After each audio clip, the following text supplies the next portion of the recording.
The Nintendo Switch came out on March 3rd, 2017, and despite being built on somewhat underpowered tech and coming right after Nintendo's worst-selling console of all time, it's clearly a revolutionary machine in the gaming space and a runaway success. But whether it's a day away or years down the road, neither of which matter right now, Nintendo will release new hardware on which we'll play new games. But what's it like? We could do the smart thing and wait for time to give us the answer, but no. If I were Nintendo, as of the landscape today, this is what I would do. And my uncle over there at Nintendo confirmed that I am somewhere between 92 and 2% right.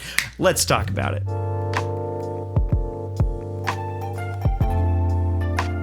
Nintendo's priorities.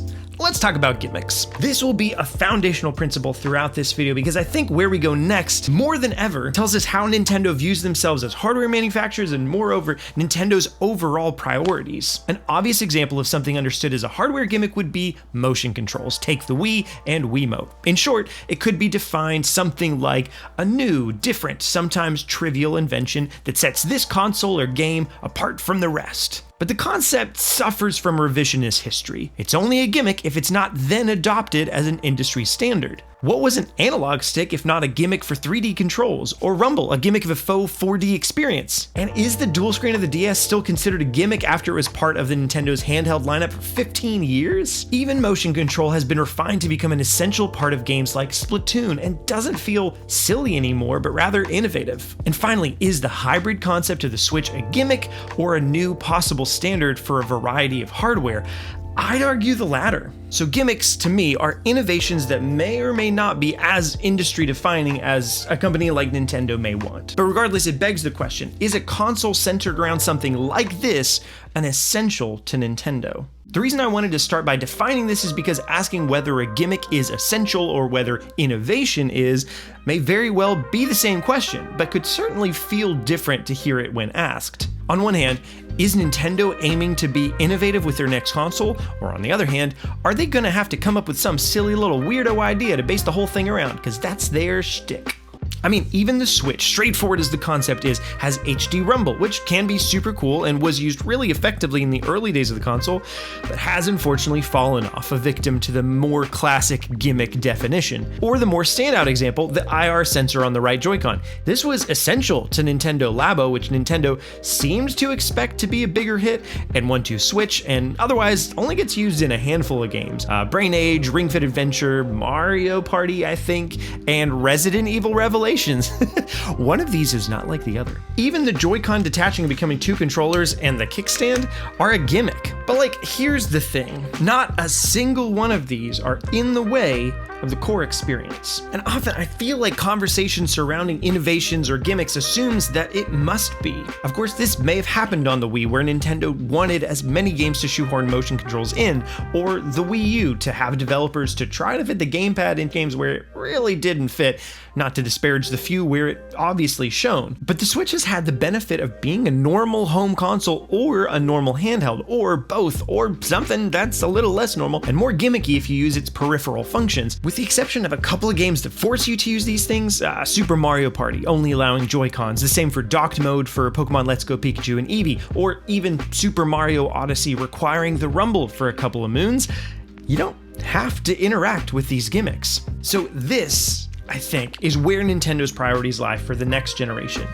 modular innovation.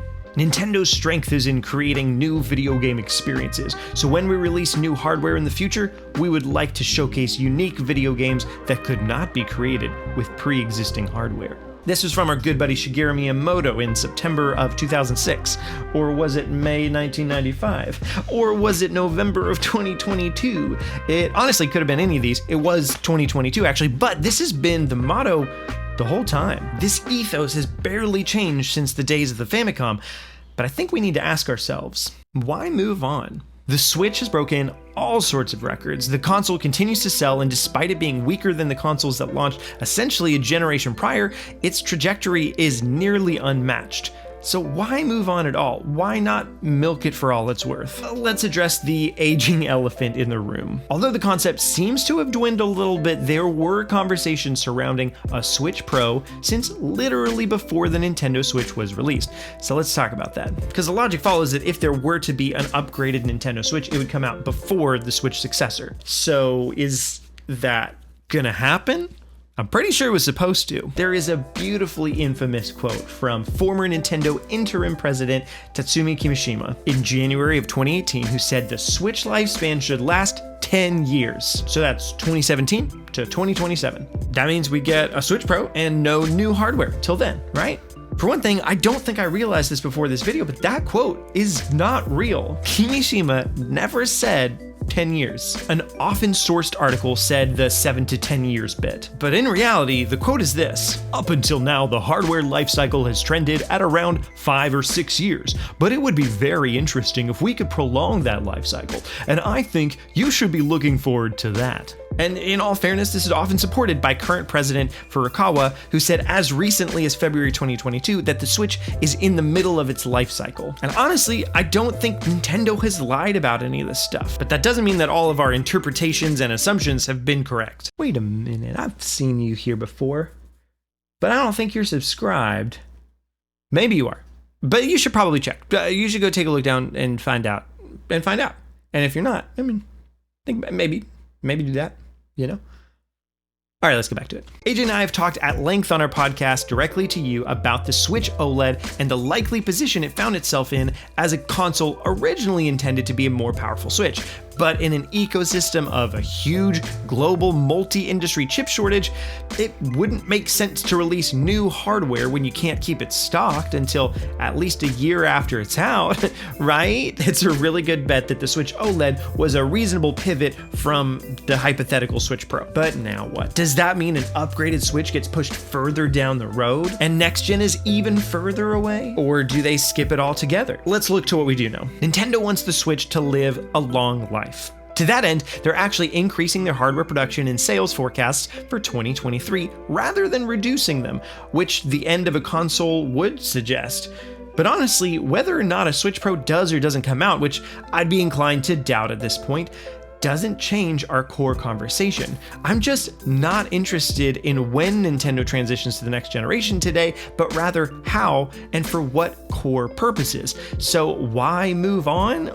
Well, again, Nintendo's strength is in creating new video game experiences, so when we release new hardware in the future, we would like to showcase unique video games that could not be created with pre-existing hardware. But even with perfect hardware, there are countless potential pitfalls. And if they don't nail the transition from the Switch to what comes next, then everything they've built could come crashing down. Seamless transition.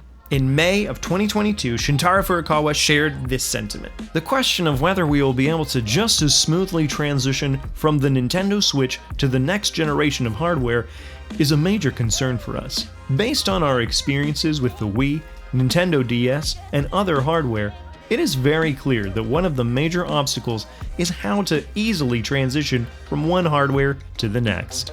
This followed a statement regarding how smooth the Nintendo Switch launch was as a result of being able to focus all of their development resources on a single platform, as opposed to a home console and handheld line.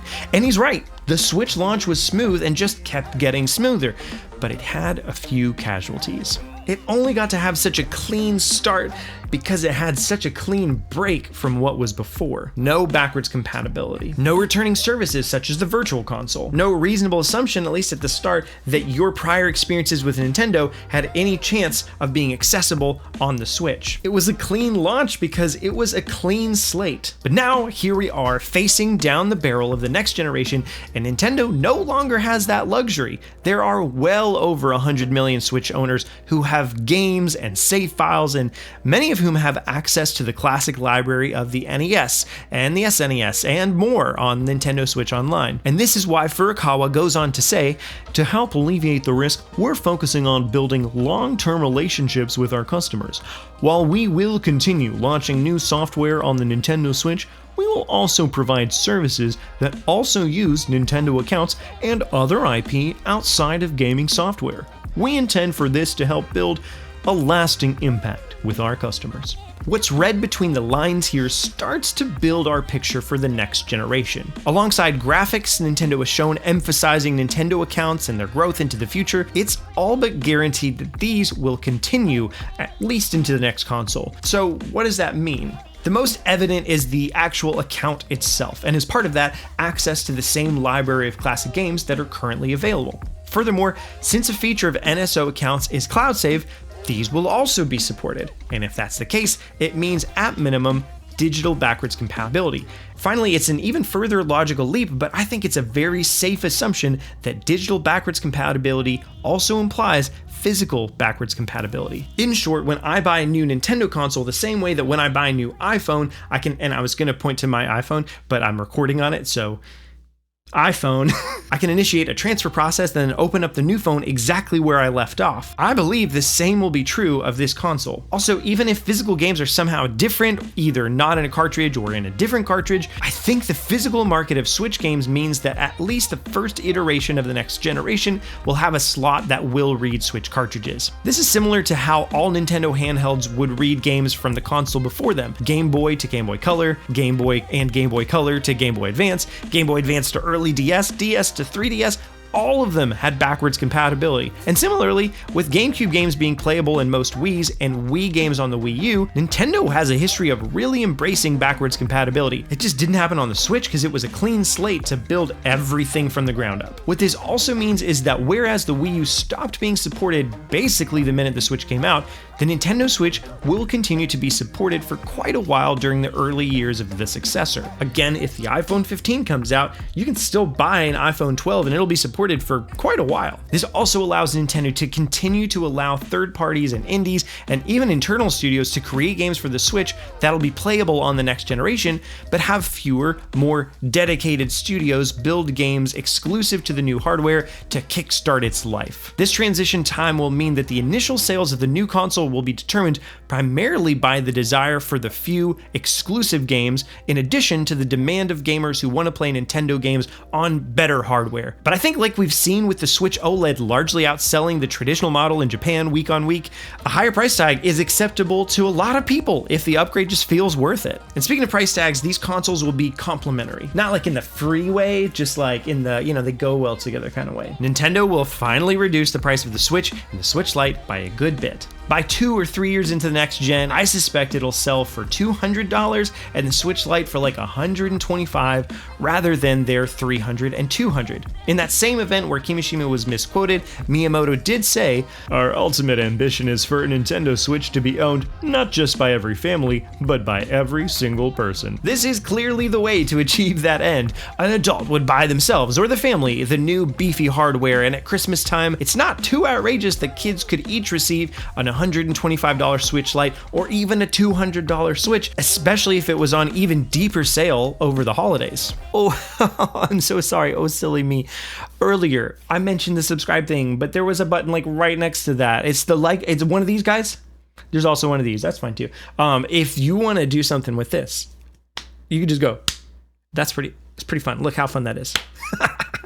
That's great. You could do that, and everybody would be really happy about it. Okay, well, let's get back to it now. Finally, regarding the Nintendo accounts, I believe Nintendo has been very intentionally rolling out their legacy software at a snail's pace. This allows them all the room in the world to make their next big batch of releases time with the next generation. Sure, Game Boy and Game Boy Color games could be added to the basic NSO for Switch and the next gen, and Game Boy Advance to the expansion pack, same thing. But the ever-elusive GameCube games could come to the next generation expansion pack with the all-new hardware, and DS games could come to the basic online, because finally, Nintendo's strength is in creating new video game experiences, so when we release new hardware in the future, we would like to showcase unique video games that could not be created with pre-existing hardware. And as I've said, this is accomplished with modular innovation. So here's the thing. Going back to the conversation of gimmicks versus innovation, I'm sure the crazy people over at Nintendo could have kooky ideas that would need new hardware for every single game. But I also think the Switch is just about there. If it weren't for their propensity for creativity first creation, I think the next generation of Nintendo consoles could feasibly just be a stronger Switch. And while I don't think it'll be entirely that, let's talk about why I do think it'll be kinda that. When I say kinda that, I mean that it will almost definitely be a hybrid handheld and home console machine, where games can seamlessly transition between the two. There are some gimmicks I can see it giving up, but the reasons that it will be a hybrid are the following. Firstly, Nintendo has been working up to this much longer than just the lifetime of the Switch. Most people didn't own a Wii U, I'm one of those people, but the Wii U arguably paved the way for this concept. The gamepad is a clunky, toy-like Switch without the necessary hardware to run the games, but within a reasonable difference from the Wii U console, you can play many games on your Wii U gamepad and essentially have a hybrid console just, in your house. On one hand, maybe now that they've done it with the Switch, they've got it out of their systems and they can move on. But there are two more reasons why I don't see it going anywhere anytime soon. Secondly, Nintendo has now completely merged their handheld and home console studio efforts.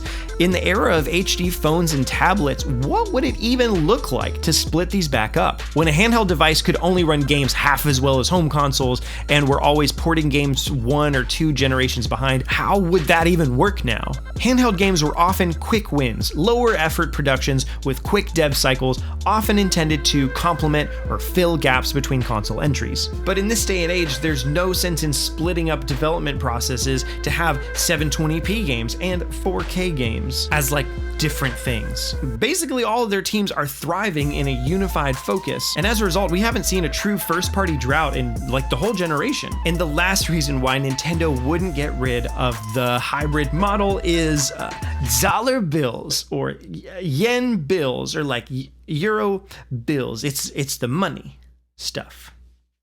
They have never lost in the handheld space. The Sega Game Gear sold 10 million units. The Game Boy line at the same time sold 119 million. PSP sold 80 million units. Nintendo DS sold 155 million. PS Vita sold 10 to 15 million, and the 3DS sold 76 million. And finally, the Switch family, which includes hybrid consoles and the handheld-only Switch Lite, is now the third best-selling console of all time. Nintendo has no desire to lose their handheld line, nor solely focus on it. Some variety of hybrid console is the only way forward, even if some of the fan base wants the boring, big, strong box under your TV. But that said, it will be stronger. Whereas it was possible with the Switch to pinpoint exactly the chip that the console would use, as AJ did in this video before the Switch was announced. The power of tablets and smartphones is quickly approaching what consoles are capable of, so mobile chipsets like the Tegra X1 could be perfect for a next generation gamepad. It already produces visuals on par with current gen consoles. Just imagine what it'll be able to do in 3 or 4 years when it'll make more sense for Nintendo to phase out the Wii U. I don't know how long that clip goes, so I don't think it'll be possible to do that now because I suspect it'll be entirely custom. Nintendo has stated before that they intend to keep working with Nvidia, and we've seen through leaks that Nvidia seems to have some placeholder information for something that's like a Switch 2. With the Switch, it probably saved them money to buy into pre-existing architecture, but now they can spend the money to have something tailor-made for their purposes. This means that the console could effectively run more efficiently and have the best control over its overhead because it's the sole thing it's designed to do, as opposed to the Steam Deck, for example, which is powerful, but unless you tweak it, it turns out more like a jack of all trades, master of none situation. So we may not be able to predict the exact chip besides the fact that it's a custom Nvidia one. But as we've seen in the reports in the past, I do believe it'll have seamless integration with Nvidia's DLSS AI upscaling. Nintendo has already been toying around with this kind of functionality in their first-party games. Nintendo Switch Sport has been confirmed to use AMD Fidelity FX Super Resolution, FSR for short, to basically clean up rough edges. This feature hasn't been confirmed in many other games, but it's speculated to have been used in Splatoon 3, and I myself wonder if it's used in Fire Emblem Engage. In short, what this technology does, and DLSS much better, if integrated from the ground up on the successor console, is run the game at a lower resolution and upscale the game from that resolution, separate from the processing power used to run the game.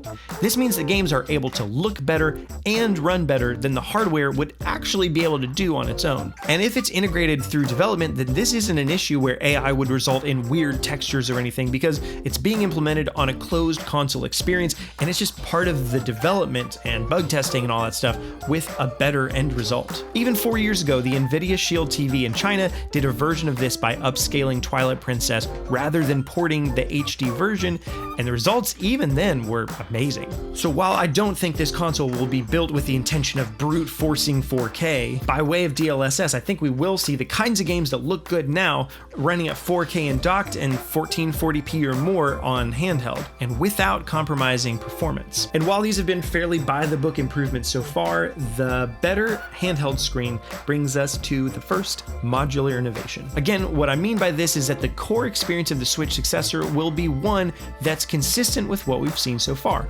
Every game can be ported and experienced so long as that dev wants to do the work required. But some features will exist that may not be enjoyed by all, but allow for creative freedom for developers at Nintendo who want to use them. And the big one that I think we'll see is seamless virtual reality integration. Now hear me out. Hear me out with your ears and your brain. You know, let's do it. Once again, just like the fact that few games really rely on Joy-Con or HD Rumble or the IR sensor, this will be an opt-in experience for those who want to use it. But the groundwork honestly could not be better laid for this. Tech specs aside, the Switch is already a perfect machine for VR. By undocking the console and removing the Joy-Cons, you have a screen that can be placed in a headset and has a built-in gyroscope, and two controllers that are a great fit to hold even if kind of small for some people's hands. And Nintendo even toyed with this on the Switch. Labo VR had a cardboard headset built exactly for this, but since the screen is such a low resolution in VR at 360p per eye, it's not a great fit for long-term use, which is why they didn't include head straps to keep it as a testing ground. But the fact that Nintendo released an update to Breath of the Wild to play the whole game in VR, although granted just in third-person view, and more importantly, they introduced a VR side experience to Super Mario Odyssey that's short, but definitely a tech demo for them playing around with the concept, on top of Labo VR itself. This is a space that has only barely maybe had its Mario 64 moment with Half-Life Alyx and Astrobot, but still hasn't been perfected.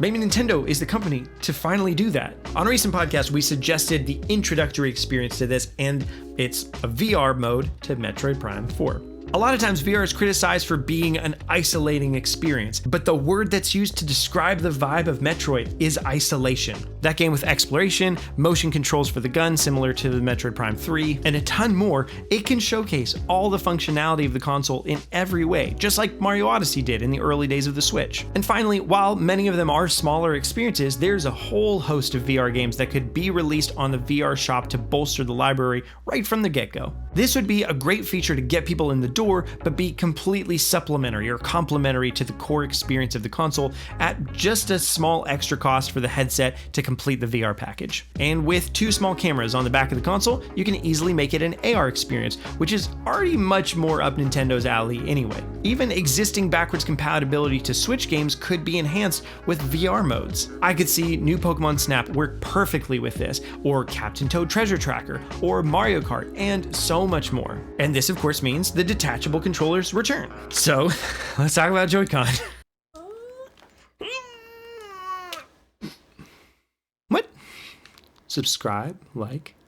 No, I mean, you've done the things. I'm pretty sure. I'll tell you to comment a little bit towards the end. So now you're doing great. Yeah, that's it. Oh, that's what this one was for. It was just to tell you you're doing a great job. Keep up the great work. Those are for you, those little guys. All right, let's keep going. I think with a whole host of controllers out there in the wild, this console will be similar enough form factor to still support the Joy-Con, but come with something more like Joy-Con Pro. I think the gimmick of detaching them and having them be two separate controllers will go away, and we'll see controllers that are more ergonomic both in handheld mode and also when taken off and used on their own. But the reason the Joy-Con right now are not particularly ergonomic is they are designed to be split apart and shared between two people. This was a great gimmick for the Switch and will continue to be for the rest of the lifespan of the Switch as it continues to be sold alongside this new console. But this one can just go away. We're good. It's done. Thank you very much. I think there will also be one or two more small gimmicks along the lines of the IR sensor or HD Rumble, but I'm not sure what those will be. They will, however, have gameplay implications for the next Mario Party game. In conclusion, I don't know when it's going to be, what the announcement or release schedule is going to be, but I think there are a couple of things that we can say with a lot of confidence going into the next generation based on Nintendo's priorities, quotes from them, and just kind of general common sense. When we see the next Nintendo console, it will be a hybrid console that's more powerful than the Switch, that will be backwards compatible with the Switch digital and physical games, that will come alongside the release or announcement of expanded Nintendo Online service offerings, and whether it's VR or something else like dual screens or being able to screen share through Bluetooth like a gamepad Wii U kind of situation, it will boast some kind of modular innovation that Nintendo will take great advantage of, but not at the expense of the core gaming experience. Honestly, I'm good to wait for this basically as long as it takes, as long as Nintendo keeps putting out good games in the meantime. But the one big question I have is, what is it going to be called? For those of you who stuck around this long, let's play a little game. Comment down below to vote on something like Nintendo Switch 2, Super Nintendo Switch, Nintendo Swap as what the next generation would be called. Whichever one has the most votes by March 31st of 2023, I will call this new generation that until it has an official name. And you can do a write-in situation if you want. If Nintendo Aubergine has the most votes, I'm calling it that until we get an official name from Nintendo. So use your power wisely. That's it. Well, I'm excited to see where all this is going. What do you think? Let me know down in the comments below. And hey, check out our Patreon if you want to support us making more videos like this. And we've got more shorts that we're going to be making in the near future too. I'm very excited about all the things that we've got going on this channel coming up forward. That was in a sentence, but here we are anyway. Thanks so much for watching. Peace and blessings.